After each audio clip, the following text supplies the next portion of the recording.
guys, and welcome back to another album review. So, you're just gonna have to put up with me because it's not every day we get a new Elton John album, but we've got one today, and it is Who Believes in Angels, which he did with Brandi Carlile, who, as we all know, has worked with Ringo, has worked with Miley, has worked with a lot of my faves. So, I'm kind of stoked to see her working with another one now. So we're gonna go through track by track, as I always do in my style of doing these, but I'm very excited to talk about this album. Oh my gosh. So, first track in is called The Rose of Laura Nyro, and admittedly I didn't know who Laura Nyro was until I watched the little mini documentary about the making of this album that's up on YouTube now. It's about half an hour long. If you guys haven't checked it out yet, I highly suggest you do. It's a really good watch. But apparently Laura Nyro was one of Elton's early musical influences in his career. So, with that in mind, and what little bit that, I did my homework on after seeing that, I can both see the inspiration on his music that she had, no doubt, as well as some of the references in the song do make more sense. But the song itself is very poetic. Stylistically, as it starts out, it's almost a little eerie. It kind of almost leads you into a false sense of not security, whatever the opposite of security is. It kind of makes you feel a little off-kilter right off the bat. But then it throws you in as a rocker, and from there out, it is a super solid track. I really, really like this one. Not quite my fave on it, but I see why they opened with it for sure. So the second song on the album is called Little Richard's Bible, which, let me just start off by saying, childhood me, my inner child, is screaming the fact that there is a fandom collision between Elton John and Little Richard, canonically. Yes, I know they technically did record together one time, but just the fact that he wrote a song about Little Richard, I'm mind blown. Mind blown. These are the two artists that made me want to learn how to play piano in the first place as a teeny little kid. So for me, it is very significant that it's those two particular people that there's a fandom collision with right now.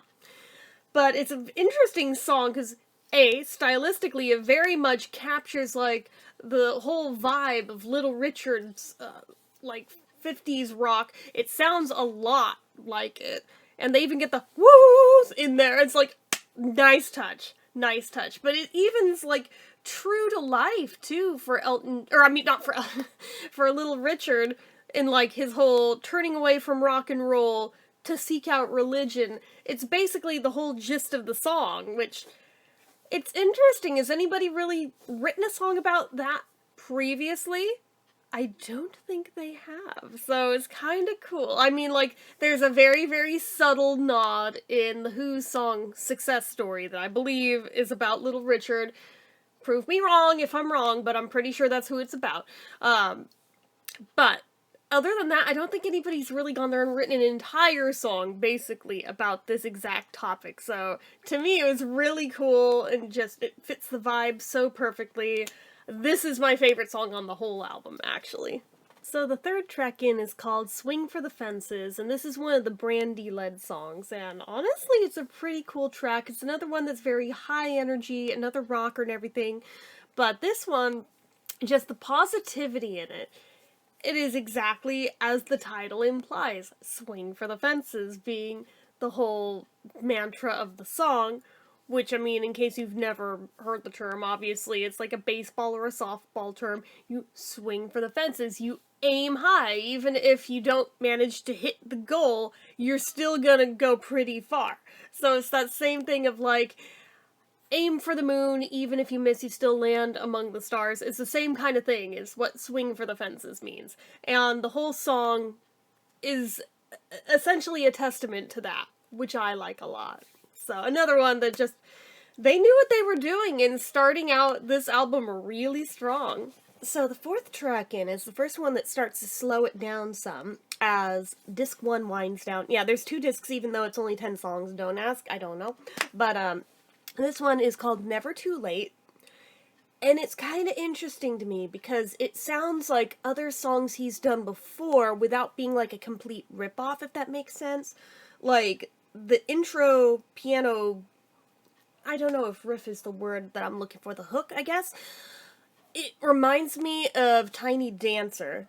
When you listen to this song, you'll see exactly what I'm talking about. But there's also elements of the song that make me think of Take Me to the Pilot. So there's definitely nods to other things in his career he's done before, while at the same time being both sentimental but also looking towards the future with a touch of nihilism around the edges. But it's an interesting one. While I'm usually not as big on the slower ones, I did like this. I did like this. So the last song on disc 1 is just Brandi, and it's called You Without Me. And this is one of those songs where it's like, shut up, you're crying, I'm not crying, you're crying. Every freaking time I've heard it. Buckets. Oh my god. Yeah, it's like that. So it's one of those songs because the story behind it was Brandi wrote this after the very first time her daughter told her no, she wasn't going to go along with her on tour because she didn't want to miss her soccer game, which is fair. And it was that moment of both simultaneous devastation but also pride that they're becoming their own person that she wrote this song that very night. And oh my god, it's just her and a guitar, and it's very raw, very visceral, and like I said, I cry every single time I hear it. So it's one of those songs that I skip not because it's bad. It's actually a very, very good, very beautiful song.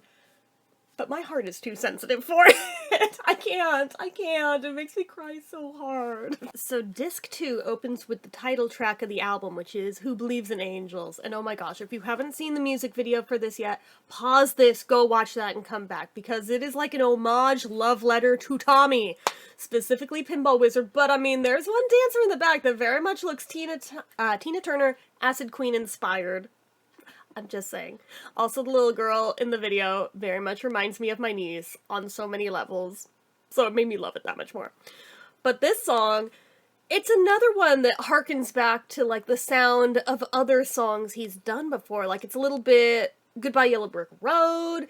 There's a little bit in it that sounds almost like the same note progression in Pinball Wizard. It's not identical, but it's similar enough to where I'm like, I see what you're doing there. The video for it is absolute eye candy, start to finish. I cannot speak highly of it enough. Why do you think I had to bring out the Elton glasses for it? That song was like the clincher that, okay, we're dressing up for this review. But oh man, this one, very smart move to bring it in right after the Tearjerker song to bring everybody back up, uplift everyone, because it's very needed after that. But this is the song that they've been leading with for most of the promo stuff. This in Little Richard's Bible, and two very strong choices here. Definitely well picked. I think it was a good positioning on the album for this track, because originally I was like, why wouldn't you put that closer to the start? But listening to it sequentially, I'm like, oh, okay, I see, I understand. But yes, it's a very strong song, and it's a similar chord progression in it, to where even just listening to it a few times at first, I was able to pick out the chords and learn it, like, same day. So, it's simplistic in its nature, but that's also its strong point and its beauty, because it doesn't have to be overly complicated to work at what it does. So the next track in is called The Riverman, and this is a perfect example of expectation versus reality, but in the good direction instead of the bad direction for a change, because given the title and looking at the lyrics first, and the first opening notes, I was thinking, oh, so this is gonna be like bayou, bluesy, swampy kind of music, whatever genre you would call. You know what I'm talking about, right? Please tell me you know what I'm talking about. But anyway, I was kind of expecting something like that, and was like, not sure I'm gonna be that into this one. But then it quickly launches into being a rocker, and I'm like, oh, wait, alright, I will sit down and shut up, you have me on board already. And I'm so glad that it actually exceeded expectation, because I thought this one was gonna be a snore from what I expected it to be. But then when it becomes such a high energy song, I'm like, oh my god, actually, this is one of my favorite ones on here. And ironically, it was one of the ones I figured I wasn't even gonna like. So, what can you do, right? But yeah, definitely check this one out. I mean, check the whole album out. You really should. You really should. So we're already on to the third to last song of the album. And by the way, one little footnote about the last song before we talk about this one. I meant to mention, funny that I was comparing the song before it to Pinball Wizard, because the last one actually had, it was in there, if you're listening for it, the same little, I was like, I see what you did there. I see what you did there. I caught it. But anyway, so the song A Little Light feels like it's helping wind down the album towards the end of it, which I get it. Going high energy to let's calm it down and go out on a quieter, more soulful note. I get that. This one is in a kind of modern country pop genre, which is both a strong point and a weakness, in my opinion. Because on one hand, it's going to attract a lot of people to it that's their given genre, their favorite. But to me, to my ear, it just sounds like every other modern country pop song of today. So it's not very memorable in that regard.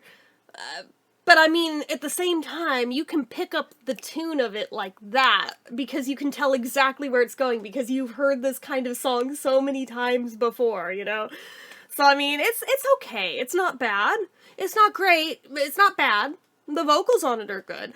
But it's one of those things where I'm like, you know, it's hard for an album to be a perfect 10 out of 10. So one or two little dips in an album, totally forgivable. So the second to last song on the album is called Someone to Belong To, and this is like a love song to Elton's husband, David, which I'm like, oh, that's so cute. That's so cute. Oh my god. The chords in this, I don't know, they feel very Beatlesque to me in a way, if that makes sense. It's another one that's like modern adult contemporary pop is what I would classify this one under as. And granted, it's a sound we hear a lot, but this one I feel works better than the other one that I said is just a very common sound. But it's very sweet and very sentimental. And I see why this meant a lot to him to include on this album. So the last track on the album is called When This Old World Is Done With Me. And this is basically Elton John's version of Paul McCartney's The End of the End. It's a song about his own death one day. And about when literally this old world is done with him. And honestly, even in the documentary about the making of the album, he literally broke down crying while this was being recorded, and that just, the empathy, oh my god, I was crying buckets watching him cry. It's a rough one to listen to because of that emotionalness in there, and the rawness of the intention.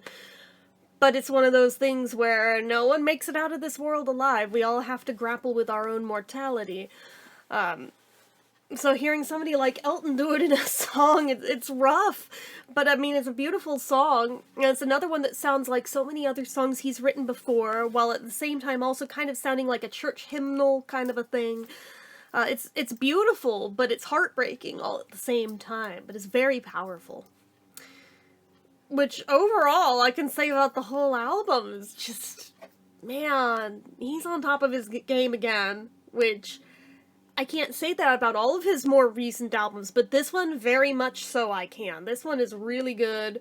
Ratings-wise, I think I would give it a 9 out of 10. It's very, very strong. It's the strongest output I've heard from Elton in a long time, which is nice to see that it's still in there. He's still here. It's still in there. So if you haven't checked out this album yet, I again think you should. If not buy it, then just stream it on YouTube or Spotify or wherever you want to stream it. The songs are there. There's no reason for you not to check this album out.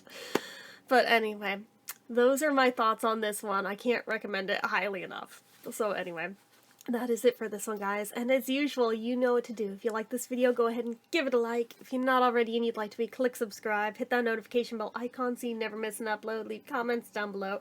Make sure you're following my social media accounts, my Facebook fan page, my Twitter, my Instagram, my eBay, my Reddits, everything and more. It's all down below. And if you like what I do here on this channel and you'd like to help support it, the donation link, as always, is down in the description. Get your name on the end card for a month from the time of donating. Anyway, guys, till next time, see ya.